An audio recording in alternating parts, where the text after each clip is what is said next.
Dear Daisy, I don't know if you're even waiting for my letter. I've wanted to write you for quite a while now. It's true, I keep thinking about you every day. It's like you've taken up residence in my head and my heart, and you'll never leave my thoughts no matter what. Today's the anniversary of the day Jay passed away. I knew I have to write to you. When I first visited you and your husband, I realized that I was still in love with you. You lived in your parents' house. The last time I was on Long Island, you promised me on your front porch that we would get married. Then the war, my military service, Spain and France, my injury. When I came back, I found out you were married to Jay Blaine. I thought I was going to kill him, or I'd kill you, dear Daisy. But when I found out how happy he made you and how beautiful your children were, well, my anger vanished. You were a lovely couple, adored by all the neighbors. I even enjoyed being at your parties, where the genie flowed in rivers and Cole Porter's music played on vinyl records. Your husband, Jay, used to ask me about my new job as a detective. I remember often entertaining you with stories of jealous men looking for proof of their wives' betrayal. I also remember the moment when you stopped laughing at those stories. You looked at Jay and could hardly hold back tears in front of your guests. You had just recently celebrated your 4th anniversary. It was literally a week before you came to my office. I was surprised, a little scared. I didn't know how to talk to you. But you didn't come to see a friend. You came to see a detective. You wanted me to find out if Jay was loyal to you. I jumped on this case for you. I spent the whole day on Jay's tail. He left the house, went to the office, worked for a while, and then went to the races. This habit of his you probably didn't know about at the time. He was losing badly, drinking down his sadness with wine. A few men came up to him, one of whom I recognized straight away. That was Big Nick. You don't want to mess with that thug. Nick's guys beat up Jay. What have you gotten yourself into? Flashed through my head. Next, he went to the Empress Hotel, where the blonde Zelda Deaver, the stenographer from his office, was waiting for him. I'll always remember the way you looked at the picture I brought you.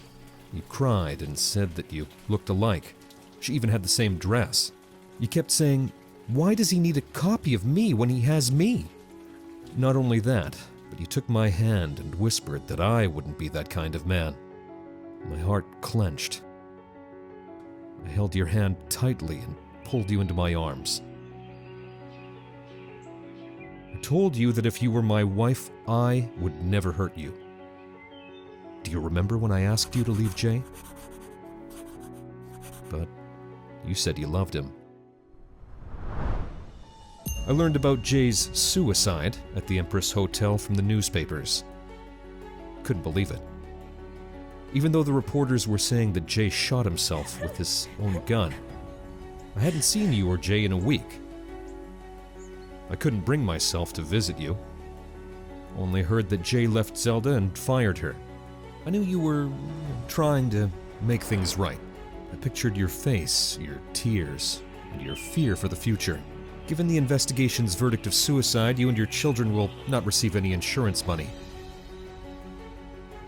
I remember breaking out in a sweat. I paced back and forth in my office, reflecting on the fact that I had never handled a homicide investigation. Most of the time, my clients are either looking for someone, looking for dirt, or looking for a loyalty audit. I knew I had to do it for you. For your kids. I already knew where to start. I had to find out how much trouble Jay was in with Big Nick. That's why I decided not to say anything to you. I didn't want to give you any hope that I might get to the truth. I went to the Green Hat Bar, where there were usually a lot of Irish folks. There I met an old friend of mine from the military. Liam O'Connor wasn't all bad guy, but after the war, everyone was earning the way they could. Liam belonged to Big Nick's gang. When he figured out I was asking about Nick's business, he became quite discreet in his words and lowered his voice to nearly a whisper. It turned out your dead husband wasn't just a fierce gambler on the pawns. He was also a card shark, and he was pretty bad at it. But that didn't stop him. Liam revealed that Jay had lost a lot of money to Nick and had also screwed him over with one business where they were both supposed to make some money. Big Nick was running his business at the Empress Hotel restaurant. I headed over there, feeling sure I could find out something. I wondered if he'd swatted Jay down, so it would be a lesson to all the debtors. I've seen Big Nick's kind before. Therefore, I was brought to him as soon as they realized I was sniffing around in the hotel. Nick pointed toward an empty chair. I sat down. We were brought coffee cups with whiskey inside. The conversation was plain, very brief. Nick said right away that he hadn't killed Jay. Because why kill someone who was about to return his money? Nick reiterated that his business is not built on corpses. He told me that the police rarely take on cases where there's a hotel owner's name. Murder's not much of a business promotion, you know? Do you want to know who settled Jay's score? All right, I'll give you a hand here. I'd like to find out myself who took away my money. Big Nick honored his word, and I was taken to the room where it all happened. No one had touched the crime scene yet. I was struck by the disorder. Chairs were knocked over, glasses broken. That's when, dear Daisy, I realized I was right. Your husband was murdered. All those were signs of a fight. The hotel employee said there was a woman in the room with Jay, but she left before the shot rang out. I had a picture with me that I once took for you. The employee confirmed that Zelda was the one he saw that night. I went outside to look at the fire escape. There were a few wooden boxes under the ladder. I got the sense that someone was trying to reach the ladder. There were heel marks on the box. Later, I found a broken heel. Apparently, gorgeous Zelda broke her heel when she was climbing into Jay's room, or when she was running away after the murder. I was staring at that heel and thinking of you, my poor Daisy, who was trying to work things out with your husband. The hatred of an abandoned mistress has robbed you of your happiness. But that wasn't enough. I needed to see Jay's belongings from the night of the murder.